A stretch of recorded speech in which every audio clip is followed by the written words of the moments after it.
Bhishma arranged the marriage of Dhritarashtra to Gandhari at Hastinapura, and Pandu married Kunti and Madri. While everyone was happy, Pandu decided to take a trip with his two wives. They ventured into the forest to live in a quiet and beautiful place. There they built a small hermitage and began to live happily. The local tribes regarded them as gods. One day, Kunti and Madri approached Pandu and said, "We've heard that you're very good at archery, but we've never seen it. Today we would like to go on a hunt with you and witness your prowess." Pandu agreed and took them on the hunt. Once in the forest, Pandu said, "Watch as I hunt with my eyes closed, guided only by sound." He closed his eyes, and when he heard a sound near some bushes, he shot an arrow in that direction. Immediately, they heard the sound of a person screaming in pain. When they went to investigate, they found that it was two celestial beings, Gandharvas. They had taken the form of deer to play in the forest, unaware of Pandu's presence. Unaware of this, Pandu had fired at them, killing the female Gandharva. The male Gandharva was furious. He said, "Even wild animals do not disturb others when they are mating, and hunters respect this too. Yet, although you look like a king, you broke this natural rule and shot at us. My wife died because of you. Today I curse you. The day you unite with a woman will be your last." Saying this, the Gandharva left in a rage. Now Pandu realized that he would never become a father in this life. He decided to renounce worldly life and remain in the forest, and sent word of his decision to Hastinapura. When Dhritarashtra heard the news, his joy knew no bounds. With the throne now all his, he was overjoyed. It was at this time that Gandhari became pregnant. He sent messengers to tell Pandu the news. When Pandu heard the news, he was overwhelmed with a grief he had never felt before. He lamented to Kunti and Madri, "Even though my brother Dhritarashtra is blind, he has won the throne. Now his children will inherit it. Is there no hope for me or my lineage to ever rule?" Unable to bear her husband's grief, Kunti wept and left the place. Sitting alone, she continued to weep when a particularly painful memory from her past resurfaced and made her weep even harder. The event she remembered was from her youth, when a great sage called Durvasa visited the ashram where she lived. Durvasa was known to inspire immense fear in everyone because he had a fierce temper. The slightest mistake would provoke him to curse people, often for no apparent reason. As a result, no one dared to serve him. But Kunti, with great courage, took it upon herself to look after him during his stay at the ashram. She served him lovingly, like a daughter to a father. Impressed by her devotion, Durvasa granted her a boon before leaving the ashram. He whispered a powerful mantra in her ear, explaining that the mantra could be used 5 times. By chanting it and invoking any deity, that deity would appear before her and become hers. He left, leaving Kunti with this extraordinary mantra. The same mantra would later allow gods to descend to earth and interact with her. But in her youthful innocence, Kunti did not understand the meaning or the power of this mantra. The next morning, as Kunti bathed in the river, she pondered, "What does it mean for a god to become mine? What could it mean?" Curious to find out, she thought, "I'll just try it once and see what happens." When she came out of the water and looked up at the sky, she wondered which god she should invoke. Seeing the sun in front of her, she decided to invoke Surya, the sun god. She bowed to him, closed her eyes and recited the mantra. When she opened her eyes, the radiant Surya Bhagavan stood before her, glowing with intense brightness. His light grew stronger, and the rays of the sun enveloped her completely. In this blinding light, Kunti could see nothing, and for a moment, she was not sure what was happening. After a while, the light began to fade, and Surya Bhagavan disappeared. Suddenly, she heard the soft sound of a baby's laughter, and her arms felt heavy. She looked down and saw a newborn baby in her hands. He had golden skin, was adorned with natural armor and earrings of crystal-like brilliance, and his beauty surpassed even the radiance of the sun. His smile was so pure that it seemed to soothe the sun itself. This magnificent child was a son born to her by sun god. Kunti now understood the meaning of "a god becomes yours." It meant that the gods themselves would father children for her. Friends, do you think that reading a gripping story can make someone forget all their troubles? Or that telling such a story to your children can teach them all the values they need in life? What if I told you that reading a single story could give you the solution to any problem you are facing or may face in the future? Yes, it's possible, but only with the greatest epic ever told in the history of mankind, the Mahabharata. This story is 100 times more powerful than any blockbuster film. It's a challenge. The complete story of the Mahabharata, written in the style of Vikram Aditya, is available in 2 parts as both a physical book and an e-book on Amazon. and 43 other online stores.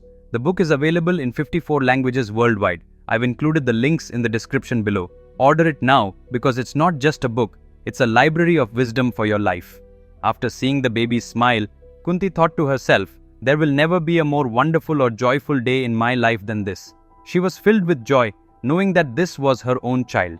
But on that same day, her life was also marked by an unforgettable sadness. Society wouldn't accept her having a child without being married, especially if the father wasn't by her side. She couldn't keep the child, but at the same time, she couldn't bring herself to abandon him. Caught in a dilemma, unable to make a decision, lacking the courage to face a society that would neither understand nor support her, Kunti made the heartbreaking choice. With a heavy heart, she kissed the baby one last time, showered him with her blessings, and placed him in a basket. She set the basket in the river and cried, Surya Bhagavan, you have given me this child without my choice, but I don't have the courage to raise him. I will leave him in the river, but you must protect him. Weeping, she walked away. Remembering that day, Kunti was filled with deep sorrow.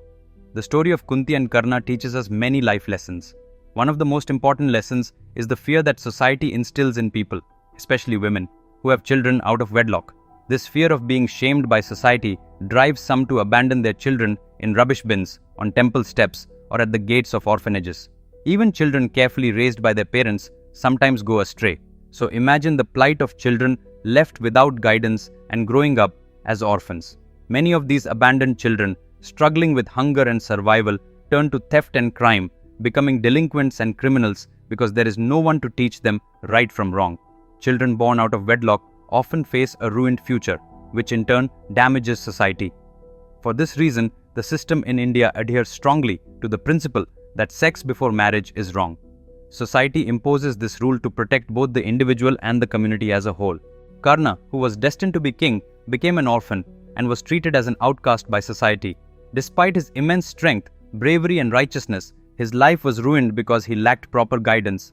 Believing that those who support him are his true friends, he allied himself with Duryodhana and ultimately destroyed his life. There's no mention in the Mahabharata of Karna ever being truly happy, even for a few days.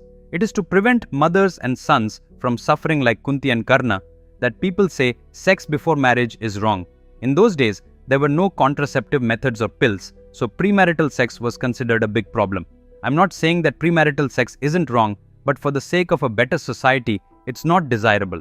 Everyone's mindset and circumstances are not the same, and that's why these traditions have evolved. The time had come for Kunti to tell Pandu about the blessings she had received from the sage Durvasa. Without mentioning Karna, she approached Pandu and told him the story of Durvasa's boon. On hearing this, Pandu was overjoyed. In the kingdom, Gandhari was also pregnant, but if Kunti wished, she could bear children immediately. Pandu reasoned that if Kunti's child were born first, he would be the rightful heir to the throne. He told her, our child will be the king, and the first quality of a king is to live righteously. In the three worlds, the most righteous being is Yama, the god of Dharma. He is impartial and gives equal justice to all. Call upon him. That evening, Kunti chanted the mantra and called upon Yama Dharmaraja. Immediately Yama appeared before her, surrounded by darkness. After a brief moment, a child appeared in her hands. This was Dharmaraja, Yudhishthira. Pandu proudly sent a message to Hastinapura announcing the birth of a new heir to the Kuru dynasty. On hearing the news, Gandhari and Dhritarashtra were shocked. Gandhari, who had been pregnant before Kunti, felt that her child should have been the firstborn and therefore the rightful king.